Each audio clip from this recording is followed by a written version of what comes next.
Salema. Boa noite aos dois. Vamos aos factos da semana. Começo pelo Tomás. Escolheu como tema da semana a reforma agrária na África do Sul. Tomás. Muito boa noite.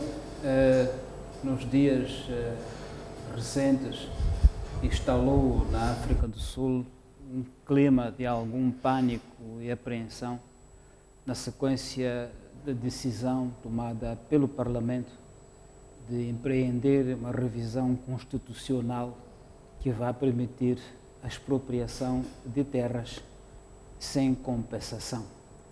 A decisão do Parlamento segue-se ao discurso inaugural do presidente Cyril Ramaphosa ao Parlamento, em que mencionou a ideia de expropriar terras sem compensação. A ideia é essa logo tomada pelo Partido dos Combatentes da Liberdade Econômica, de Julius Malema, que empreendeu uma moção para propor a revisão. A moção, com algumas emendas do ANC, foi aprovada no Parlamento e, portanto, ficou consumada a decisão de empreender esta revisão constitucional que vai permitir que, na África do Sul, seja possível expropriar terras sem compensação. E, na terça-feira passada, há um comunicado que diz que é uma comissão parlamentar designada para empreender esta revisão, que deve trazer resultados até o dia 18 de agosto deste ano. A questão, como se pode ver, é uma questão profundamente importante para as dinâmicas econômicas, sociais de toda a estrutura econômica sul-africana, construída desde o tempo do colonialismo até o tempo do apartheid, e que, passadas 2 décadas após o fim do apartheid, a questão da terra na África do Sul permaneceu quase como que um tabu, com algumas reformas pontuais que permitiram que, neste momento, no último censo, 72% da terra arável mantém-se nas mãos da minoria branca e os restantes 27 são disputados entre o Estado e os restantes grupos raciais. Ora, é uma situação que não era sustentável, apesar de que é uma situação sensível, e quando se anunciou esta medida, o pânico foi de se não se corre o risco de se repetir o desastre inicial da reforma agrária no Zimbábue, em que a África do Sul, uma potência agrícola, possa cair e deixar de ser essa potência agrícola. Ramaphosa acalma, dizendo que a reforma tem que assegurar que a produção agrícola não é afetada, nem a economia é afetada, e que a reforma visa trazer uma interpretação clara sobre o que diz a Constituição, segundo a qual se pode expropriar, garantindo indemnização justa e equitativa. A ideia é o que é que vai conter essa expressão de justa e equitativa, porque, dizem alguns jurisconsultos, pode, dependendo dos casos, significar que a expropriação a zero custo.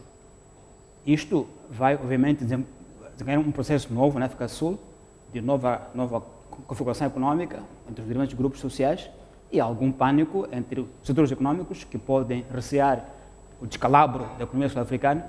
E, do ponto de vista de Moçambique, não tenho dúvidas que seremos um dos primeiros alvos de procura de terra por parte da África do Sul na sequência desta reforma profunda. E, portanto, a pressão sobre a terra... Uma oportunidade também. Sem dúvida. A pressão sobre a terra em Moçambique é certo que vai crescer em função do que acontecerá na África do Sul.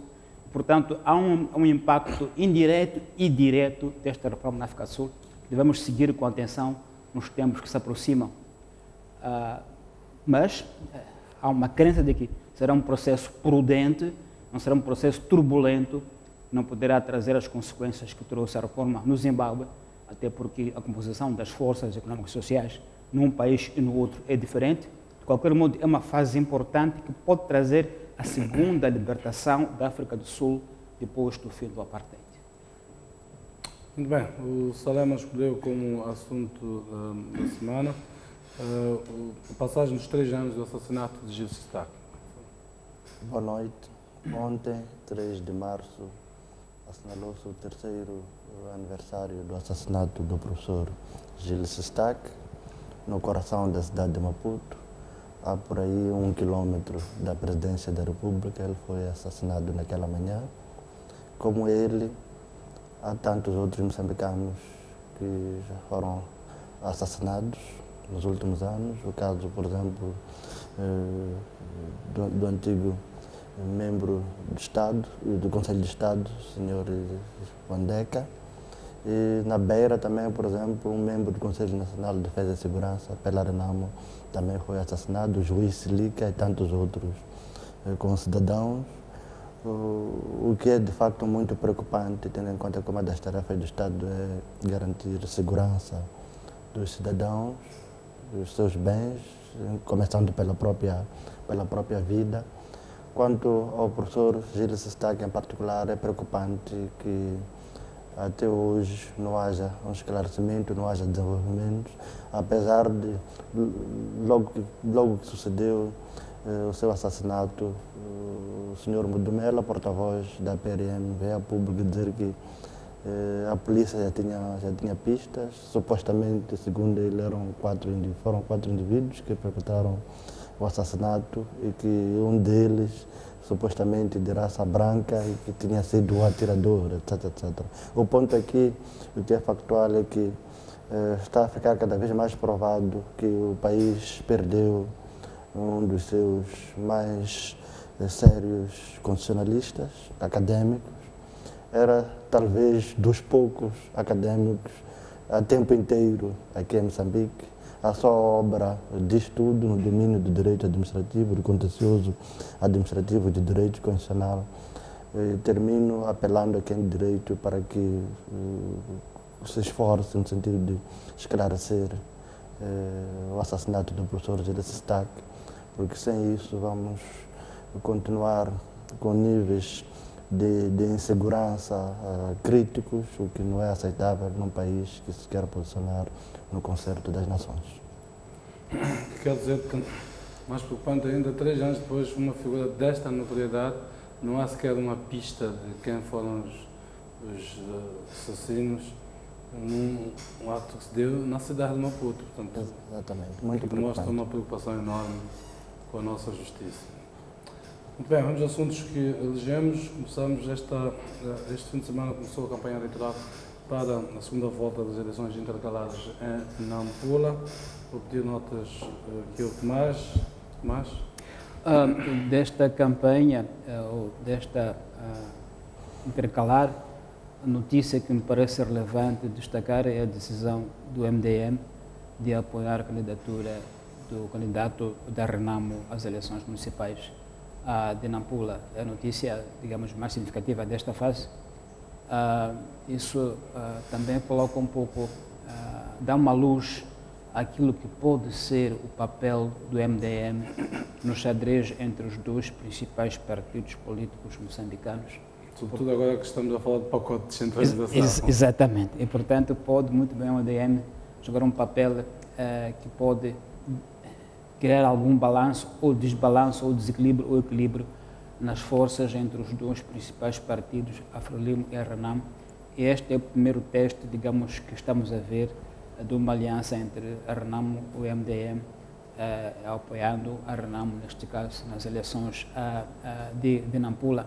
Resta saber se a decisão da cúpula da Renamo vai se refletir na conduta dos militantes do MDM, até porque estes, na primeira fase deste processo eleitoral, mostraram que não tinham muito entusiasmo em ir às urnas em Nampula, depois da divisão que os marcou após a morte de Amurana. E, portanto, será também um teste para a própria MDM verificar se as ordens da direção do partido em Nampula têm eco nos militantes naquela região ou não, porque a julgar para as eleições, pela primeira fase das eleições, os militantes do MDM ou aqueles que votaram no MDM nas eleições anteriores, desta vez abstiveram-se, não foram às urnas e não foram em grandes números. Vamos ver se há uma diferença aí. Isto também coloca, por outro lado, um desafio ao candidato da Frelimo de procurar trazer um discurso inovador que também dispute este eleitorado do MDM, que a maior parte absteve-se, diga-se, repete-se, e, portanto, é uma área do pacto eleitoral que está em disputa, a franja do MDM que se absteve. e, portanto, está aí disponível, assim como a franja daqueles que na primeira volta voltaram para os pequenos partidos que não atingiram o mínimo para ir à segunda volta. Então, penso que este é o elemento que pode nos trazer alguma novidade no processo. De resto, é apenas a repetição da campanha que já ouvimos. Até agora, não ouvi nada de novo dos dois candidatos quando arrancaram a campanha a semana passada para a eleição do dia 14 de março. Sinceramente, que papel pode desempenhar o MDM? Qual será, que possibilidade de impacto pode ter este apoio ao candidato Arnaldo? Sim, sem muita surpresa, era expectável que o MDM, a ter que apoiar um certo partido, era expectável que apoiasse o candidato da Renamo, até porque a fonte do MDM é a própria Renamo em termos de seu surgimento. Agora, o primeiro ponto é, será que aqueles que votaram no candidato do MDM hão de ir às urnas desta vez? Tenho andado por Nampula e há um certo, entre aspas, cansaço dos nampulenses face a esses processos. Entretanto, seja como for, é um sinal que coloca o candidato da Renamo, o Sr. Paulo Varrani, numa situação de vantagem aparente, sublinho aparente, tendo em conta que os 10% do candidato do MDM, se mantiver, por exemplo, o nível da primeira volta, seriam bastantes para que o Sr. Varrani vencesse o escrutínio. Esse é um ponto. Se pensarmos que os 75% continuarão sem votar. Exatamente. Aliás, garantir que os 25% votem já seria pelo menos o mínimo aceitável, entre aspas. Pode ser que até baixe a cifra de participação, o que será naturalmente muito preocupante. O que notei, e é curioso, neste, entre aspas, endosso do MDM ao candidato da Renamo, é o facto de não ter sido, por exemplo, era de esperar que fosse a estrutura máxima do MDM a anunciar. A fazer essa declaração. A fazer essa declaração teria um certo peso, mas entretanto não foi assim.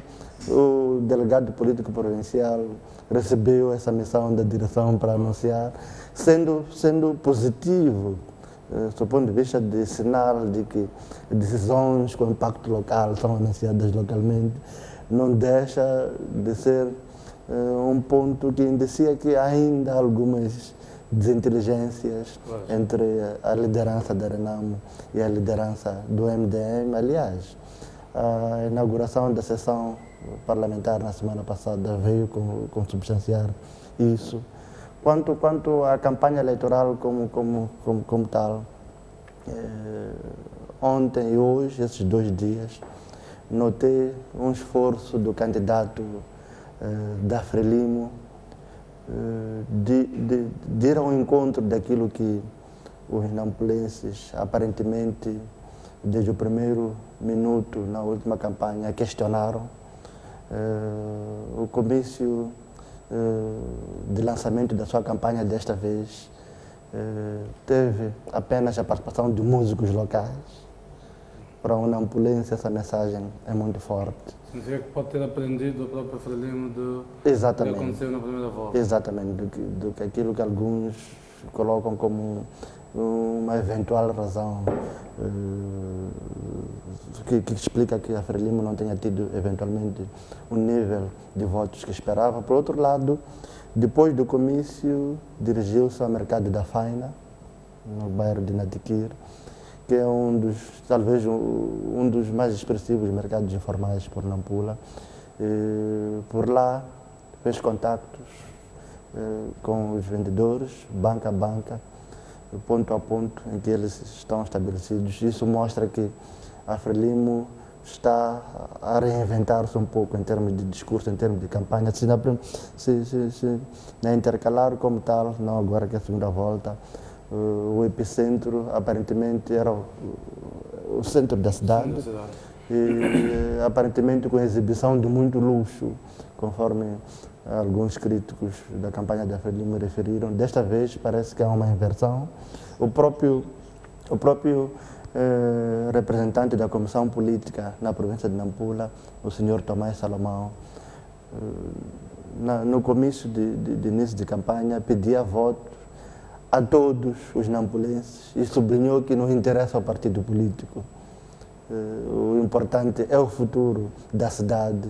Isso também é um sinal de que a Frelimo sabe que não é pelos seus membros, que não são poucos, em teoria, que há de ganhar o pleito, precisa de todo o potencial eleitor em termos de apoio. Por outro lado, o candidato da Renamo, o Sr. Varrane, manteve aquilo que foi a tônica da sua campanha na eleição de há um mês e meio. Algumas passeatas pela cidade, com uma paragem aqui e acolá, uma mensagem aqui e ali. Por enquanto, é ainda muito cedo, os próximos dias, a próxima semana, os próximos 8 dias, onde evidenciar aquilo que eventualmente há de ser a receptividade dos próprios discursos dos candidatos.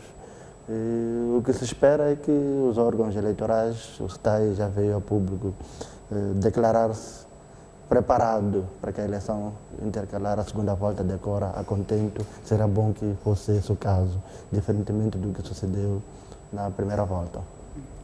Muito bem, vamos avançar para o segundo tema. Esta semana houve a abertura do ano judicial, marcada então por os pelos habituais discursos dos titulares dos órgãos da administração da Justiça.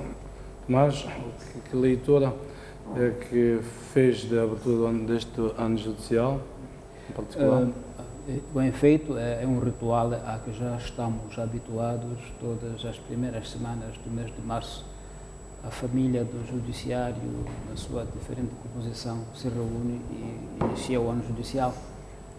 Não sei se está esgotado o debate sobre se esse ritual deve ser mantido para sempre, qual é a sua relevância em termos de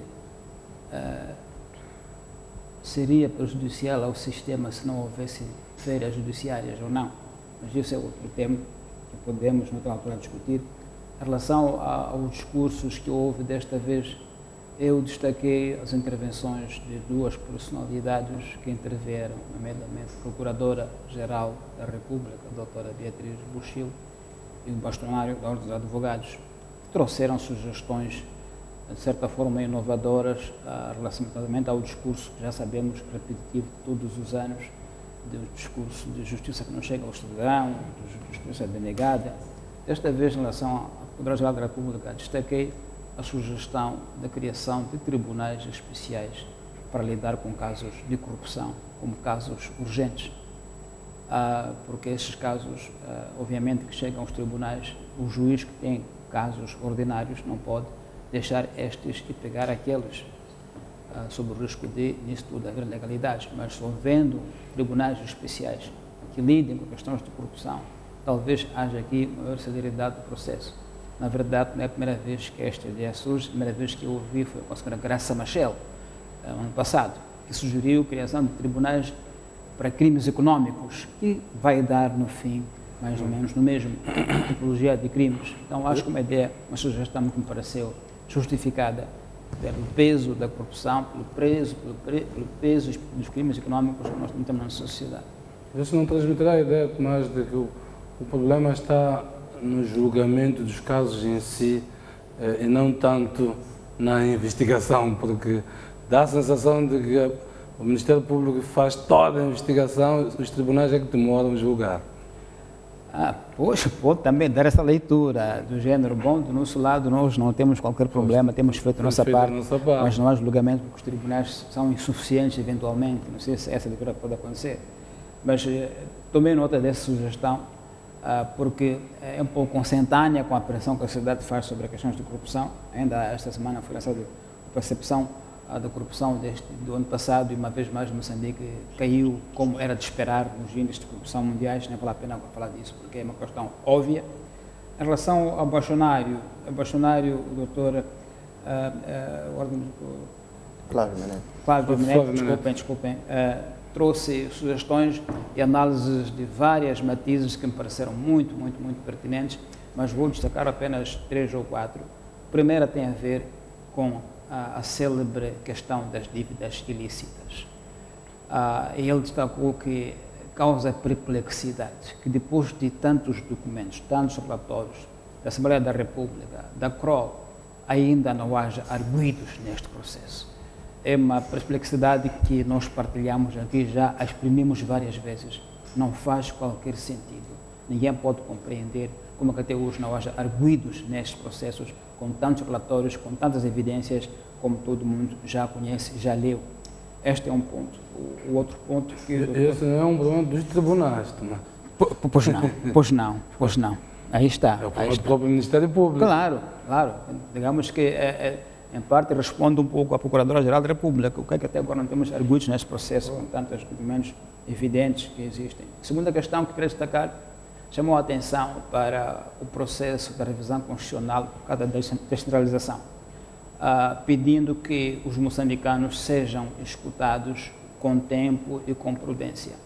Nomeadamente, recordando que a Constituição da República, no seu artigo 291, estabelece o prazo de 90 dias que devem as propostas serem levadas ao Parlamento, para que o Parlamento tenha tempo de as ler e delas se acercar de forma calma e não precipitada. Do mesmo modo que os cidadãos devem ter espaço para se pronunciar. E ele diz, não vamos rever a Constituição para acomodar indivíduos. Eu acho um ponto muito importante.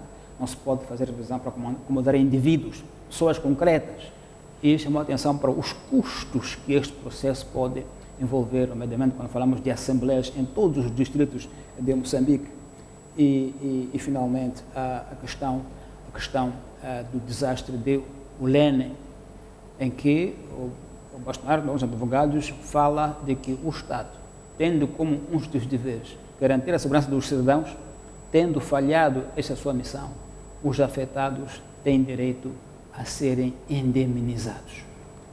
Me parecem questões fundamentais que foram aqui levantadas e que deverão merecer o seguimento de quem tem direito, para que todos nós possamos verificar que essas sessões do plano judicial não são apenas passagem de modelo, passarela, para vermos as togas dos magistrados, mas são momentos em que se discutem questões de fundo e que possam trazer mudanças significativas no sistema e colocar a justiça mais próxima do cidadão e que coloca em debate questões de fundo que, de outro modo, andam em tapetes vermelhos e nós não temos acesso a elas, a não ser sessões públicas como esta. Então, queria destacar essas duas figuras nos discursos da abertura do Banco Judicial deste ano.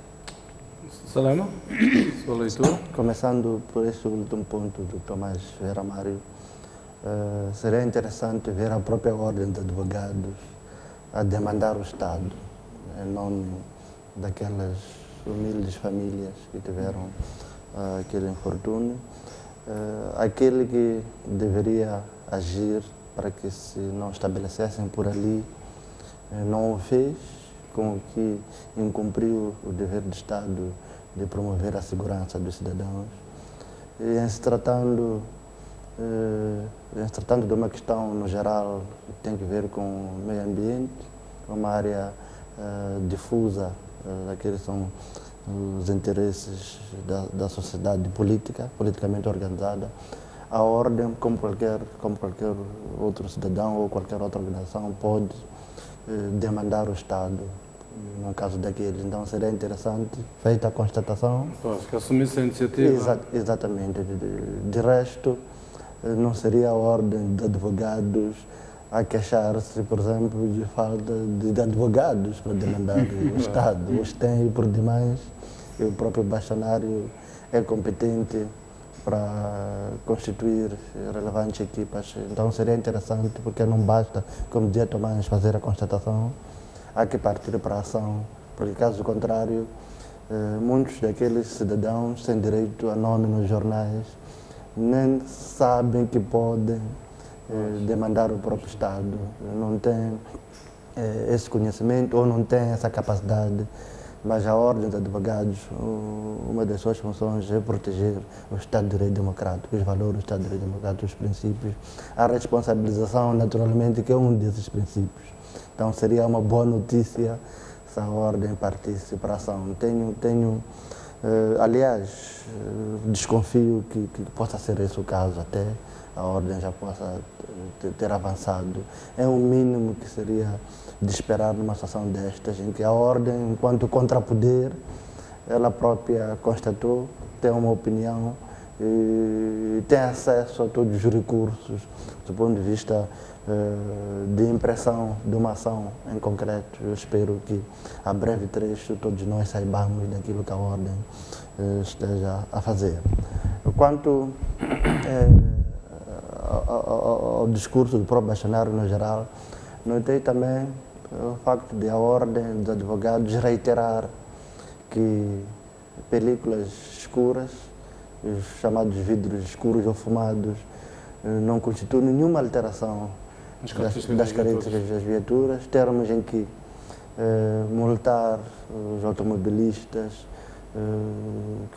que possuem carros com películas tais é, no mínimo, uma ilicitude, uma ilegalidade gritante, e fez questão de expor um posicionamento da PGR, um tanto quanto dúbio, mas que entretanto termina dizendo que é lícito a polícia agir daquela forma, como se fazê-lo fosse alterar as características das viaturas. Deu um exemplo, que é a questão, por exemplo, das viaturas que migraram do uso de gasóleo ou gasolina para o uso de gás, que isso tecnicamente há de ser a alteração de uma característica da viatura, mas mesmo assim ainda não pressupõe no nosso país o averbamento dessa situação nos documentos das viaturas. Acho que é interessante que existam esse tipo de discussões. Porque no fim do dia o cidadão não pode se ver numa situação de falta de previsibilidade, de insegurança jurídica. Exatamente, insegurança jurídica. Exatamente, e seria razoável.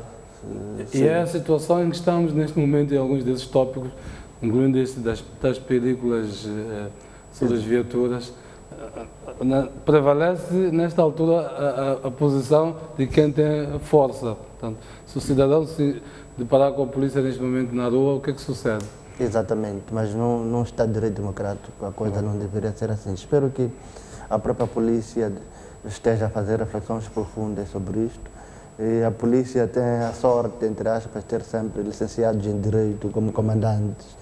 E temos como país a sorte de ter nos últimos 15, 20 anos a CIPOL a formar muitos jovens com noções básicas de direito. Então é tempo da própria polícia. E nesta altura tem ainda o privilégio de ter os ministros das polícias, digamos, o ministro e o vice-ministro, são formados em direito. Exatamente. A vice-ministra era inclusivamente uma juíza. Exatamente. Espera-se que isto possa mudar alguma coisa ali dentro desta corporação relativamente à interpretação, pelo menos que haja uma harmonização da interpretação da própria lei. Exatamente, exatamente. E com isso ganharia o Estado, ganharíamos todos nós como país. E há de ser por isso, segundo referiu o próprio bastonário da Ordem dos Advogados, que o próprio INAV está a avançar com a propositura de uma norma em concreto, para que não vivamos mais tempo nesta dúvida, nesta imprecisão que no fim do dia coloca o cidadão numa situação muito complicada. E aos próprios agentes da polícia, gostaria de aproveitar esta plataforma só para dissipar um equívoco. Anda por aí uma ideia de que, como a Procuradoria diz que é lícito, logo a polícia pode avançar. Não. É uma opinião apenas. O intérprete por excelência da lei não é o Ministério Público, são os tribunais. Agora é uma questão de opinião, a Ordem tem sua opinião, a PGR tem sua opinião, mas o que me parece razoável é que mesmo à luz do nosso ordenamento jurídico não é alterar as características de uma viatura tela com películas tais. Por outro lado, seria interessante um cidadão levar este caso a tribunal até para criarmos jurisprudência à volta destas situações, porque muitas vezes fala-se e fica-se por aí.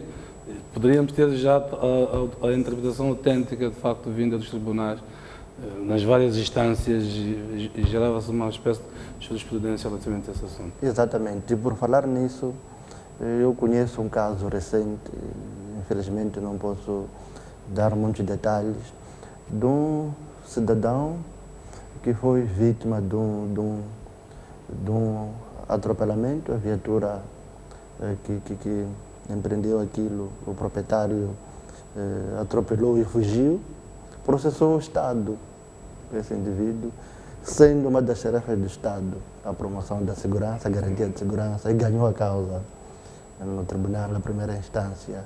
Acho que cidadania é isso, aplicar aquilo que o próprio Estado tem à disposição do cidadão para que ele possa viver com dignidade, com seus direitos salvaguardados. E seria interessante mesmo que se fixasse jurisprudência quanto a isso. Não podemos continuar nesta situação em que a polícia acha que pode, enquanto em sede de uma interpretação rigorosa, a lei parece estabelecer algo em sentido contrário. Por outro lado, como dizia o Tomás, a questão apresentada pela senhora Procuradora-Geral da República, acho que seria efetivamente uma inovação. Os crimes econômicos no geral, incluindo os casos de corrupção, abundam no dia a dia do cidadão, no dia a dia do nosso país. Entretanto, seria interessante que, se o país não avançar com a criação imediata de tribunais para julgarem crimes tais, pelo menos que haja uma disposição legal a fixar de forma clara que situações tais devem ser atendidas com urgência nos tribunais. Com isso, evitaríamos situações de o próprio valor das causas ou dos casos demandados, depois de 5, 10 anos, o caso já não tem o mesmo peso. Fazendo uma correção monetária, facilmente se apercebe isso. Outro ponto que eu gostaria de partilhar aqui, já foi partilhado por alguns cidadãos, é o facto de a abertura do ano judicial, que é um momento de prestação de contas, de princípio, e de relançamento daquilo que há de ser o ano judicial a iniciar, é o facto de a justiça administrativa não merecer ainda a devida atenção. Exatamente. Magistratura judicial. Exatamente. Tendo a importância que tem. Parece uma parte, na verdade, no sistema. Exatamente. Nós ainda temos situações, por exemplo, dentro da própria administração pública, de indivíduos que são, de funcionários e agentes que são expulsos sem que se obedeça aquilo que o próprio Estatuto Geral de Funcionários e Agentes do Estado diz ser mandatório.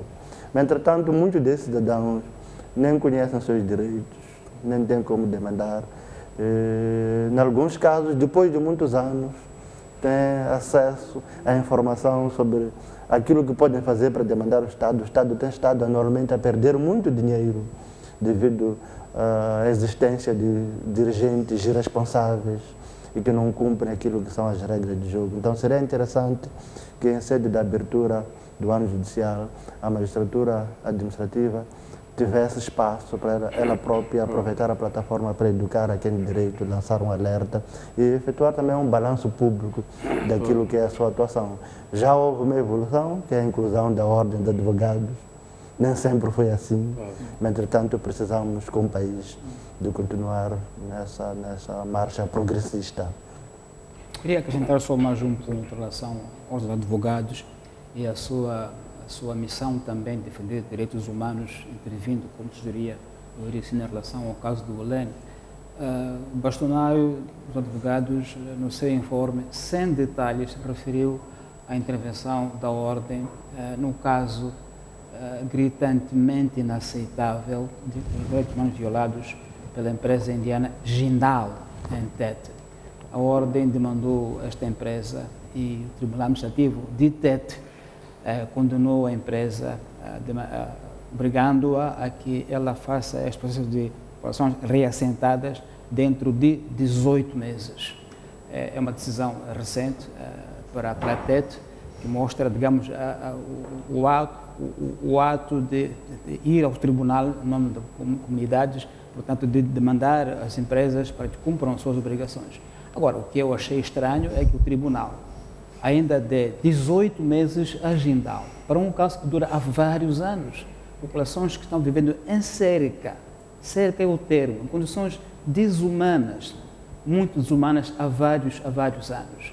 E sempre se diz que a Jindal já tem um plano para a população a ser reassentada, já foram construídas as casas modelo e que se vai avançar desde 2013, quando o Presidente da República, Armando Guebuza, inaugurou esta mina no meio de tanta violação de direitos humanos.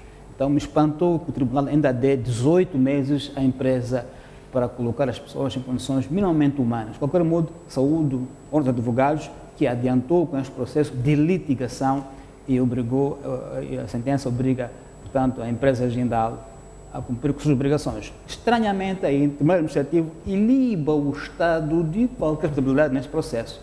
Eu não sei qual é o argumento, porque, afinal, é o Estado que assinou o contrato com a Jindal, logo é parte interessada no processo. Não acho que seja líquido que o Estado esteja isento de qualquer culpa num processo em que a população está em situação de exposição inacceitavelmente extrema de direitos humanos violados em Jindal há muitos anos. Já se escreveu muito sobre esse assunto e não há forma desse assunto se resolver. Então, saúdo a ordem por causa desta iniciativa que, pelo menos, o Tribunal se pronunciou e obrigou a Jindal a agir em 18 meses. Vamos avançar para outro tema. O Presidente da República esteve esta semana numa visita à Suíça, um dos países, portanto, europeus que retirou apoio ao Orçamento de Estado por causa da questão das dívidas ocultas. O que é certo é que este assunto acabou por preencher uma parte da agenda do Presidente nesta viagem à Suíça. Salema, queria ver o teu comentário sobre este assunto. A Suíça a reiterar que só vai voltar a apoiar o Orçamento de Estado se for esclarecido o assunto das dívidas ocultas. E com o Presidente a reiterar que o Governo irá ter as últimas consequências para que este assunto se resolva. Ou seja, continuamos a ter um discurso do Presidente, sobretudo, muito otimista, muito vincado, mas as ações escasseiam quando olhamos para esse assunto. Exato, é isso mesmo. O que sucedeu na última semana na Suíça vem uma vez mais mostrar que este é um caso que encerra fortes riscos reputacionais para o próprio Estado moçambicano, para o próprio governo. Na verdade, dada a relevância do contexto, é fácil perceber que uma semana antes da visita do presidente Nyusi à Suíça, o Ministério das Finanças tenha emitido um comunicado a dizer que no dia 20 de março, faltando muito tempo, iria se encontrar com os credores em Londres para negociar. Isso tudo já era parte da preparação da opinião pública e dos parceiros, da própria imprensa nacional e internacional, quanto àquilo que o governo tem que gerir por esses dias. O que é preocupante nisto tudo é que a Procuradoria-Geral da República, passados 2 anos, ainda, pouco mais de 2 anos, ainda não tenha avançado com este processo. Conforme dizia o próprio bastonário, já deveria existir algum avanço. Se não arguidos, para não dizer que cada processo obrigatoriamente deve terminar com a constituição de arguidos, pelo menos que o caso fosse encerrado, para evitar que cidadãos sejam eternamente assediados pela justiça. O Ministério Público sente que numa matéria pode-se abster de acusado. Exatamente. Não é obrigado. Exatamente. Entretanto, isto há de continuar a perseguir o nosso país por muito mais tempo. É claramente um embaraço político quando o Presidente vai para fora e é confrontado com questões que têm a ver com dívidas. Embora o Presidente tente salvaguardar a ideia de que há uma separação de poderes, mas obviamente se confrontam o Presidente nessas viagens é porque estão conscientes de que essa separação, no caso específico, o Estado tem responsabilidades. E temos que relativizar essa suposta separação de poderes. Percebo que entre o Executivo e o Judiciário, ou seja, tribunais e o Governo, cujo o chefe máximo é o próprio Presidente da República, se possa falar nisso. Mas, entretanto, a Procuradoria é a magistratura que é hierarquizada, e há encontros regulares entre o Presidente da República e a Procuradora-Geral da República, então não é líquido que o Presidente diga ou sempre recorra a essa suposta separação de poderes. A Procuradoria tem que investigar. O estadista é o Presidente da República, o chefe máximo do Estado moçambicano, e é obrigação do Estado esclarecer situações tais. O Presidente o que não pode é ditar que deve ser A ou B, mas exigir que se faça, se conclua, se respeitem os prazos, isso não é interferir na esfera que é da Procuradoria-Geral da República, isso deve estar claro. Por outro lado, o facto de a Suíça, a Confederação Suíça, se posicionar naqueles termos, mostra que a economia mundo enquanto sistema está mesmo unida em sintonia naquilo que é o bloqueio ao nosso país. Isso é mesmo preocupante. O próprio Presidente da República referiu-se, pela primeira vez admitiu publicamente que até fármacos têm estado a escassear devido a este bloqueio econômico, chamemos assim. Referiu-se, por exemplo, à questão dos antirretrovirais, quando visitou no SIDA. Entretanto, esta é mais uma prova de que o Estado deve avançar rapidamente com o esclarecimento disto. Aliás, o próprio, na minha opinião, já o disse aqui, o repito, o próprio Presidente da República tem responsabilidades nisto. Partindo do princípio de que a informação que a Kroll insiste que não foi disponibilizada, essa informação está sob a égide do Ministério das Finanças. O Ministro das Finanças tem como chefe o Presidente da República. Então, ou o Estado moçambicano disponibiliza essa informação, ou explique à opinião pública por que não vai fazê-lo, com que base não faz, porque não podemos continuar nessa situação de imprecisão. Isto colocando riscos reputacionais ao nosso Estado. É claro que todos os elementos associados em termos de investimento no geral acabam impactando negativamente sobre aquilo que somos enquanto país. Aliás, nunca tivemos, até onde estou informado, uma pressão igual a esta que estamos a ter agora em termos de endividamento interno. Isso tudo, naturalmente, há de ter que ver com esta situação. Uma consequência natural. Exatamente. O governador do banco dizia que em dezembro a dívida pública era de 94 mil milhões e termina em fevereiro a 104 mil milhões de meticais. Recordar que em 2015, quando o presidente Nilson assumiu o poder, estava a metade, portanto, volta a 50 a 52 mil milhões de meticais. Portanto, este ritmo terá a ver exatamente com o transformar da dívida interna, portanto, do mercado interno, como um dos recursos para o financiamento do déficit. Tomás, queria ver a sua opinião sobre esta visita do Presidente. Eu penso que o fantasma das dívidas ocultas. Eu acho que a indicação ao chefe do Estado a respeito das dívidas ilícitas era inevitável. Num quadro internacional em que estamos todos conectados, não é possível evitar-se que a pergunta apareça. E voltando à questão de separação de poderes, não se pode retirar a conclusão de que separar significa desresponsabilizar, não nesse sentido de que, como a separação, logo há pessoas que estão fora de qualquer papel nesse assunto. O Estado é uno e, portanto, ele articula para os seus interesses coletivos. A separação é, como dizia o Ercino, é não interferir nas decisões, mas em termos de linha de orientação, não há separação, porque o Estado é uno e único. Aliás, o chefe do Estado é o garante da Constituição e das leis. Portanto, é natural que o intercedam nesses processos. Não há dúvida que este processo vai nos perseguir, se calhar até o ano 2030, porque tem consequências em cascata e que se reproduzem anualmente, até porque entramos em juros de mora, com consequências muito, muito graves na nossa reputação. Há pouco tempo, o Jeremias lembrava uma empresa de rating que explicava a empresários quais são as condições para se investir num país, quais são os pressupostos, e essa empresa dizia que a Alemanha Federal, em termos mundial, neste momento, é o país mais favorável para investimento, e o pior de todos os países é Moçambique. Dizia isso esta empresa de rating. Por quê? Porque há uma confiança no Estado que está erodida, ou seja, os empresários dizem assim, bom, se neste país os próprios dirigentes violam a lei-mãe, o Conselho da República que eles próprios aprovaram, o que me garante que não violarão um contrato que eu assino com eles? E, portanto, é um país inseguro. Porque a conclusão é essa. Se eles próprios violam a sua própria lei-mãe, o que garante que não violarão um contrato que eu assino com eles?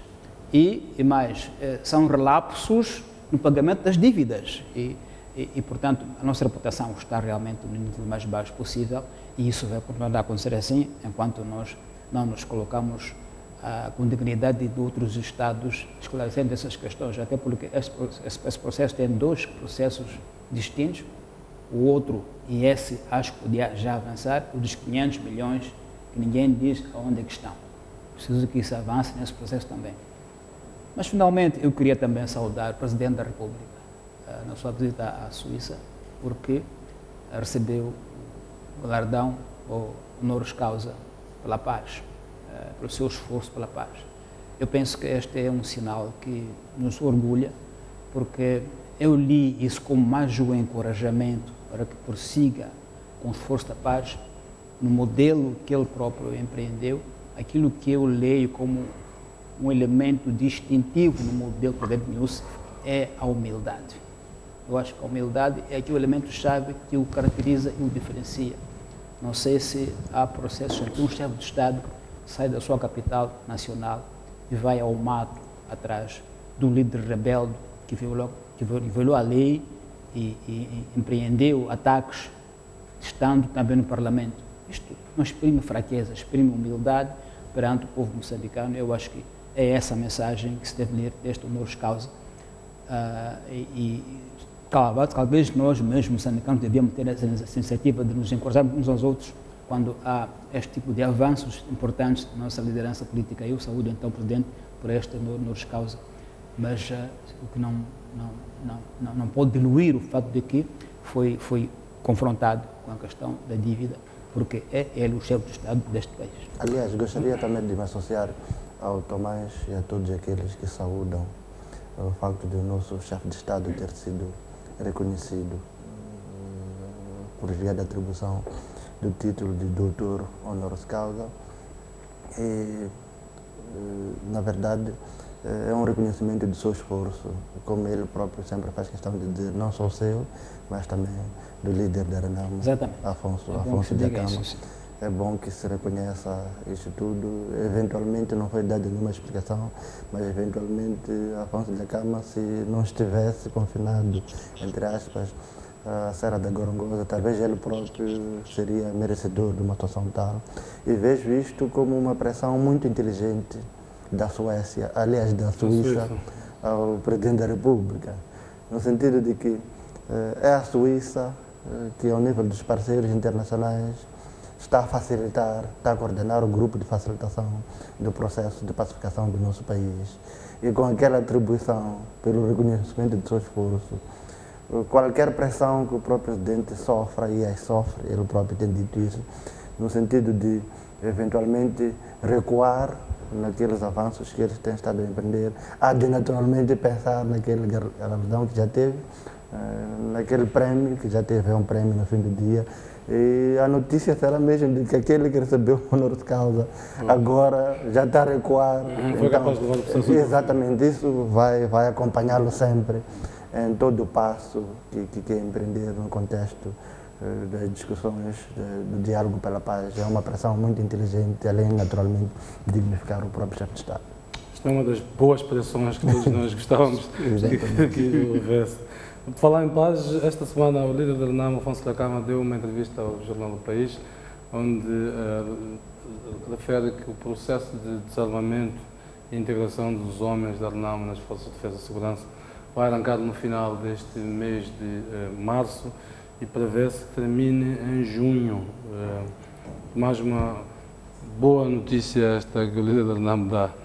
Pois, em termos de nos dar uma visão de periodicidade, de prazos, é uma boa notícia. Agora vamos ver o que é que vai acontecer nesta negociação, porque nos termos em que ele coloca, penso que não mudou muito das posições que nós conhecíamos há muito tempo sobre a questão militar na Renamo, que ele quer, de facto, paridade, onde ele diz, bom, nós queremos, também deu uma entrevista à RDP África, eu ouvi na voz dele, dizer, bom, o que nós queremos é que ali onde o governo tem um comandante, nós temos o comandante adjunto e vice-versa. E então vamos discutir quais são os comandantes, ele diz, da Frelimo, que deverão baixar para o da Renamo subir e vice-versa. Portanto, é tudo a história de paridade nos comandos. Nesse aspecto não há grandes novidades. Mas aparentemente já haverá algum consenso no modelo. Na entrevista, Afonso Lagama diz que agora se está a identificar os postos para se ver quem é que ocupa. Exatamente. Significa que ele dizia, estamos praticamente fechados em termos de acordo. Portanto, quer dizer que o princípio já está consensualizado, se podemos assim dizer, esse princípio está consensualizado entre as partes. Agora, vamos ver na prática como é que isto vai acontecer, como eu dizia no outro programa. Esta é a questão principal do nosso processo, é Renamo desmilitarizada. Essa é a questão essencial. A questão da descentralização também é importante, mas o fundo da paz em Moçambique está em Renamo, de facto, desarmar-se, os seus militares serem socialmente integrados. Essa é a questão mãe, sem a qual todas as outras ficam como que na corda bamba, dependendo daquilo que vai ser o desfecho da parte militar da Renamo, porque foi sempre esta a questão que manteve o país um pouco refém, porque é uma espécie de um chicote que a Renamo leva sempre nas costas de quem com que ele negocia. Diz, negocia comigo, mas se você não concordar, lembra-se que eu tenho um exército nas minhas costas. Então, penso que esta é a questão-chave. Estamos todos, portanto, ansiosos em ver como é que isto vai desenrolar e qual vai ser o desfecho, supondo que não se repitam. Lembremos-nos que quando no fim do processo de João Cristiano veio cá uma força internacional de interposição, a Emoxim, esteve aqui uns meses, gastou-se muito dinheiro com peritos internacionais, no fim a Emoxim foi desmantelada e voltamos a estar a zero. Então, é uma questão realmente preocupante e central de todo o processo. Queremos ver como é que isso vai desenrolar daqui em diante.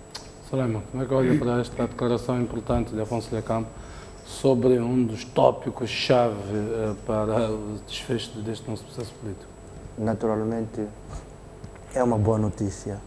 Não podemos continuar a ser um país atípico em que o líder da oposição faz a oposição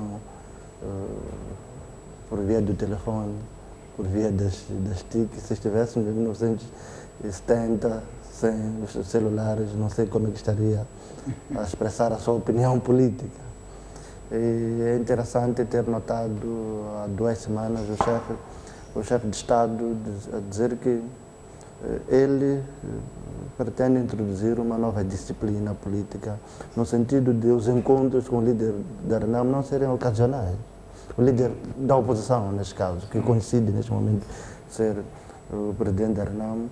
Há países, há modelos em que até em cada 15 dias há encontros entre líderes tais. Porquê? Porque um partido que representa 43% da população, tendo em conta os resultados das últimas eleições, a sua opinião deve ser tomada em conta. Então, acho que isso tudo mostra que, no global, os dois líderes estão a avançar muito neste dossiê de pacificação, que é um dossiê que, como se sabe, acaba tendo consequências sobre todos os demais processos pelo país. O assunto paz é um assunto central e transversal. Agora, não vou deixar de expressar algum receio. Não sei se 3 meses serão suficientes para se concluir aquilo que durante vários anos tem sido fonte de discórdia. Há um historiador moçambicano com obra muito profunda sobre a questão do desarmamento, que é o professor João Paulo Borges Coelho, historiador. Ele tem um estudo muito profundo sobre como é que Moçambique abordou essa questão, o que ainda está por se concluir, quais são os riscos que isso tudo pode encerrar. E essa questão a que se referia o Tomás da paridade é no mínimo interessante, para não dizer mais, para não ser parte também do problema, que é o seguinte: se pretendemos ter um exército profissional que segue os protocolos internacionais, tudo isso, até que ponto há de ser razoável um exército que, não pertencendo a nenhum partido, mas, entretanto, existem indicações tais. Acho que deveria ser um sistema rigoroso de carreiras, deveria não exigir que houvesse um sistema rigoroso em que todos partissem em igualdade de circunstância, não paridade, dizer que se um comandante do partido A, o outro de adjunto deve ser do partido B e vice-versa. Acho que isto, no fim do dia, a avançar assim, há de constituir fonte para crises futuras e não vamos estar a resolver um problema, vamos estar apenas a adiá-lo. E esses avanços pecam por acontecer na véspera de uma eleição. A pressão sobre os dois líderes é maior. Eu próprio dizia que há meses, volto a reiterar, talvez uma solução seria aqueles que, por exemplo, não têm o perfil mínimo para fazerem parte de Forças Armadas modernas, sendo de A ou B, talvez devessem ser declarados pensionistas do próprio Estado, deveriam receber certo tipo de assistência social para empreenderem na agricultura, no comércio e outras áreas, e para que possamos, como Estado, ter um exército digno desse nome, e não um exército cuja fórmula é a partir da problemática. Vamos ao último tema. Esta semana também foi destaque a declaração feita pelo governador do Banco de Moçambique de que o país já está a sair da crise económica e financeira em que está mergulhado já há alguns anos. Tomás? Bom, uma vez mais, o Dr. Zandamela veio ao público com uma declaração que mexeu com sensibilidades diversas. Pelas reações que ouvimos, creio que o Dr. Zandamela não foi entendido por grande parte da sociedade moçambicana, sobretudo a que crise o Dr. Zandamela se refere, qual é a crise a que se refere, para o cidadão comum proclamar o fim da crise, certamente que não faz muito sentido. O Dr. Zandamela deve ter uma ideia de crise que quer transmitir, mas falando como falou, em termos genéricos e redondos, pode apenas escolher a reação que escolheu, porque no dia a dia das pessoas essa expressão não encontra acomodação. Quer dizer, fala do fim da crise no dia seguinte anuncia-se que aumentou o custo do transporte público urbano, aumentou o custo do combustível, então as pessoas que vivem no dia a dia não podem encontrar enquadramento à expressão do Dr. Zandamela. Eu penso que isto de comunicar em público, eu repito, já o disse aqui muitas vezes, tem que ser estudado com ciência. A comunicação tem os critérios próprios, sobretudo a comunicação pública. Não basta que a informação que queremos transmitir seja verdadeira. Há outros elementos importantes. Temos que ver o contexto, temos que ver o estado de espírito da sociedade naquele momento. Essa sociedade, será que está fértil para ouvir uma proclamação destas, de que estamos a começar o fim da crise? Há elementos. A sociedade não está mais disposta a ouvir que a partir do próximo mês não haverá a subida do preço do chapa, próximo mês não vai subir o preço do açúcar. É isso que as pessoas estão prontas para ouvir. E vão dizer assim, então quer dizer que a crise está a ser debelada, e não o contrário. Então eu penso que há problemas de comunicação que os nossos dirigentes devem aprimorar. Repito, não basta que seja verdadeira a informação, precisa ver o contexto em que ela é transmitida, ver o estado de espírito da sociedade para a acolher e aceitá-la, porque assim como foi ela transmitida, na minha opinião, e a opinião que foi por muitos partilhada, não tem base de aceitação popular, porque parece que veio do nada, veio do vácuo. Repito, pode ser que o Dr. Zandamela tenha os dados que tem, macroeconômicos e monetários, mas não é isso que as pessoas podem compreender quando há uma proclamação pública de que estamos a começar com o fim da crise. E o Dr. Zandamela reagiu, vi no Savana dizer, bom, eu não sou doido, aquilo que eu digo tem um fundamento. Bom, se entramos na hipótese de que pode haver doidos nesta comunicação, então quem é que deve ser o doido? Então, eu repito que a comunicação pública tem que ser feita tendo em conta muitos pressupostos, e sobretudo oportunidade, da opinião pública, o contexto, sob o risco de criar ruídos na comunicação, e isso não ajuda muito na governação e naquilo que é a adesão que quem comunica quer encontrar do público. Penso neste caso, o Dr. Zanamela não encontrou adesão. Talvez encontrou adesão para poucos especializados que podem saber dizer a que crise ele se referia. Mas o público em geral, que é o seu alvo, certamente que não está com ele em termos de compreender a que é que se refere o Dr. Zanamela quando diz que estamos no fim da crise. Salem? Sim.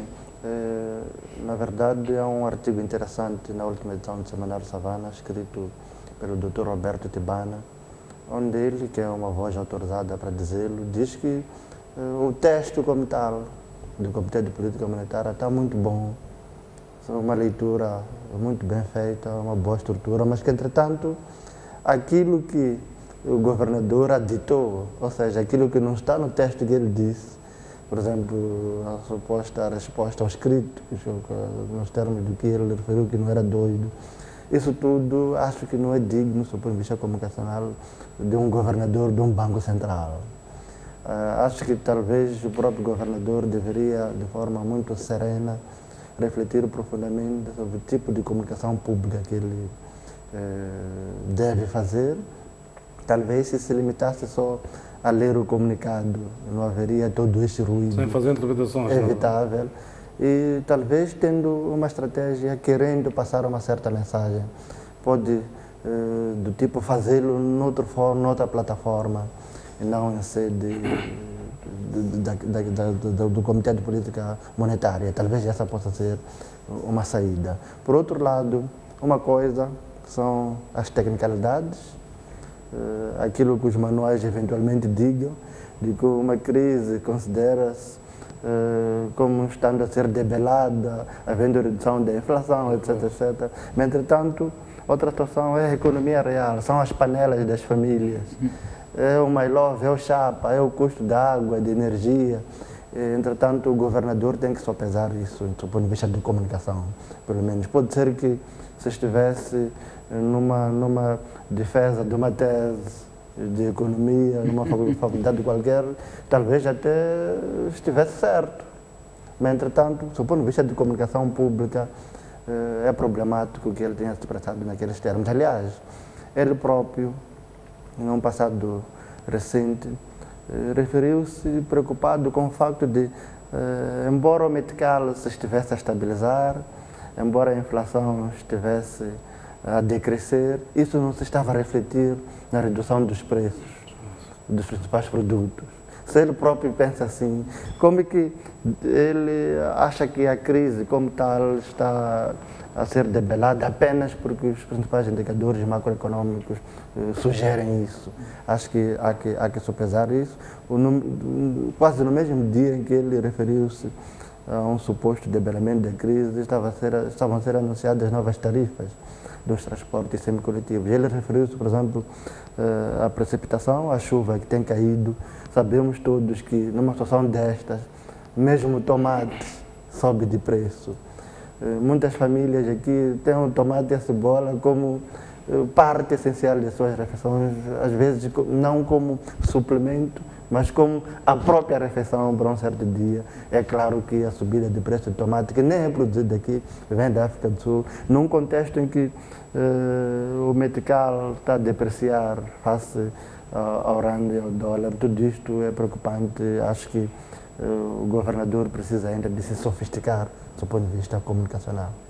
Claro que mencionou o fato da trégua que se prolonga, que é um fator de desenvolvimento. É sim, senhor, a trégua é um fator que dinamiza a economia, porque as pessoas circulam as mercadorias e criam um espírito de confiança ao investidor, mas não creio que isso só possa ser dito como um fator que nos comunica que estamos no fim da crise. Penso que foi um pouco, diz em inglês talvez, mas wishful thinking, a vontade exprime realidade.